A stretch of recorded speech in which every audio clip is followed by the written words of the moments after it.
এজন্য সব নবী ছিল রাইল গানাম, ছাগল চড়াতেন। এই দুনিয়ার এমন কোন নবী নাই যেই নবীরে দিয়ে আল্লাহ ছাগল চড়ায় নাই, কারণ ছাগল সবচেয়ে টেরা জাতি। আবার মানুষের মধ্যেও কিছু টেরা মানুষ আছে না নাই? সোজাটা বোঝে না, বাঁকাটা, ভালোটা বোঝে না, মন্দটা, হকের কথা বলে না, শয়তানের দিকে দৌড়ায়, এরকম আছে না নাই? এজন্য আল্লাহ চাইলেন ছাগলকে আগে মানুষ করো, ছাগলগুলোরে ভালো করো, তখন মানুষগুলোকে ভালোভাবে মানুষ করতে পারবে। কোন ঠিক কিনা?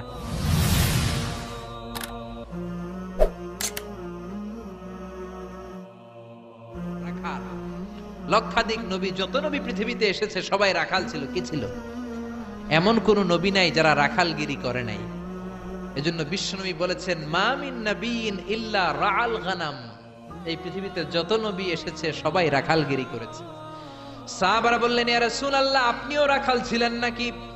আপনিও ছাগল চড়িয়েছেন নাকি? আপনিও বকরির রাখাল ছিলেন নাকি? বিশ্বনবী বললেন, হা হা বালা, আমিও ছিলাম। আমিও মক্কার জমিনে কুরাইশদের ছাগল চড়ানোর বিনিময়ে কিছু পয়সা পেতাম, আর অল্প কিছু পয়সার বিনিময়ে ছাগল চড়িয়ে দিতাম। সুবহানাল্লাহ। দেখেন, চিন্তা করার বিষয়, এত শ্রেষ্ঠ মানুষ কিন্তু তারা ছাগল চড়িয়েছেন। কেন চড়িয়েছেন? এর কারণ ছাগল হলো পৃথিবীর সবচাইতে টেরা প্রাণী। কি প্রাণী? আপনি ডানে টান দিবেন ও যাবে বায়ে, আপনি বায়ে টান দিবেন ও যাবে ডানে। জোরে বলেন ঠিক কিনা? আপনারা ছাগল চড়ান নাই? তিতাস এলাকায় ছাগল একটু কম মনে হয়, আছে না নাই? ছাগল চড়াইছেন? ছাগলের রশি ধরে টান দিলে সামনে আসে, কি করে?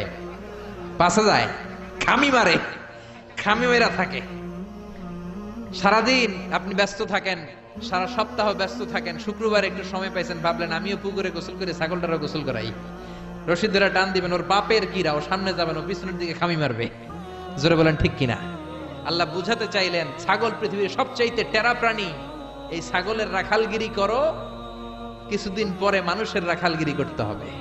চিল্লায় বলেন ঠিক কিনা? এজন্য ছাগল চড়ালেন। সব নবীরা ছাগল চড়িয়েছেন, যত বড় নবী হোক সবাই ছাগল চড়িয়েছেন। সাইয়েদনা মুসা আলাইহিস সালাম ছিল নবীদের মধ্যে সবচাইতে মেজাজওয়ালা নবী, উনিও ছাগল চড়িয়েছেন। সুবহানাল্লাহ। উনি এত মেজাজওয়ালা ছিলেন, অন্যায় দেখলেই থাপ্পড় আছে না নাই?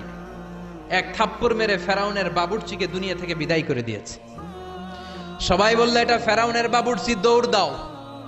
সাইয়েদনা মুসা বাঁচার জন্য দিলেন দৌড়। দৌড়াতে দৌড়াতে মিশর ছেড়ে সৌদি বর্ডারে ঢুকে গেছে। ওইটা আবার আরেক নবীর বাউন্ডারি, শুআয়ব আলাইহিস সালামের বাউন্ডারি।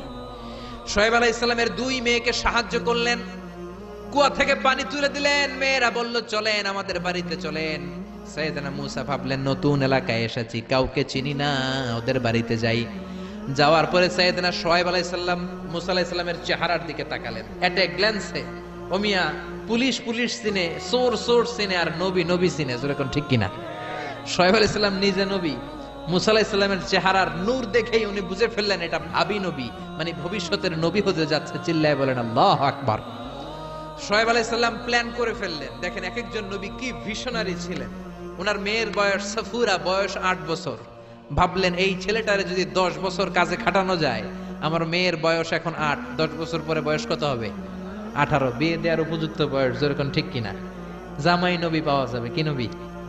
সুবহানাল্লাহ কইবেন না? শুআয়ব আলাইহিস সালাম বললেন, থাকো, ছাগল চড়াও। আগামীকাল থেকে তোমার কাজ কি? কাজ কয়, আমার ছাগলগুলোরে চড়াও। যেই নবী রাগের চোটে মানুষের থাপ্পড় মেরে মেরে ফেলে, ওই নবীর দিছে ছাগল চড়াইতে। কি চড়াইতে? সাইয়েদনা মুসা আলাইহিস সালাম প্রথম দিন ডিউটি করতে গেলেন মরুভূমিতে। যে দেখে অনেক ছাগল খালি ভ্যা ভ্যা করে। কি করে? ডান দিকে ধরলে বাম দিকে দৌড় দেয়, বাম দিকে গেলে ডানে দৌড় দেয়। এত বড় শক্তিশালী নবীরে নাস্তানাবুদ করে ছেড়ে দেয় ছাগলগুলো। ঘামতে ঘামতে মুসা আলাইহিস সালাম শেষ। ডিউটি শুরু হলো, বছরের পর বছর যায়, নবী মুসার রাগও কমে না, ছাগল চড়ানো বন্ধ হয় না। আল্লাহর প্ল্যান, 10 বছর মুসা আলাইহিস সালামকে ছাগল চড়ানোর রাখালগিরির দায়িত্ব দিলাম, যাতে মেজাজটা ঠান্ডা হয়। কারণ ফেরাউনের মেজাজ নরম না গরম? ফেরাউনও গরম, মুসাও যদি গরম হয়, মারামারি আছে না নাই? এজন্য আল্লাহ বললেন, ফাকুলা লাহু কাওলান লাইনান লাআল্লাহু ইয়াতাযাক্কারু আও ইয়াখশা। ও মুসা, তুমি আর তোমার ভাই হারুন আর তুমি দুইজনে মিলে ফেরাউনের কাছে যাও। তোমার মেজাজটা দিয়েছি গরম, কিন্তু জিহ্বা দিয়েছি নরম। নরম নরম জিহ্বা দিয়ে নরম ভাষায় দাওয়াত দাও। সুবহানাল্লাহ। এজন্য রব্বুল আলামিন চাইলেন ছাগল চড়াক। ছাগল চড়াতে চড়াতে মেজাজটা কিছুটা নরম হবে, জোরে কোন ঠিক কিনা? সাইয়েদনা মুসা আলাইহিস সালাম ছাগল চড়াতে লাগলেন, ডানে গেলেন, বায়ে যায়, বায়ে ধরলে ডানে যায়, খোয়ারের মধ্যে ঢুকানো যায় না। ওনার একটা লাঠি ছিল, ওই লাঠি দিয়ে পিটাইতে শুরু করলেন। পিটাইয়া ছাগলগুলারে আধামারা করে ফেলতেন। এত মেজাজ ছিল, কিন্তু মেজাজ নরম হয় না। পিটাতে পিটাতে, ছাগল চড়াতে চড়াতে 10 বছরের ব্যবধানে মেজাজ কিছুটা নরম হয়ে গেল। সর্বশেষ দিন তিনি ডিউটি করতে গেলেন, সব ছাগলগুলোরে খোয়ারে ভরলেন, একটারে সারাইটা দিছে দৌড়।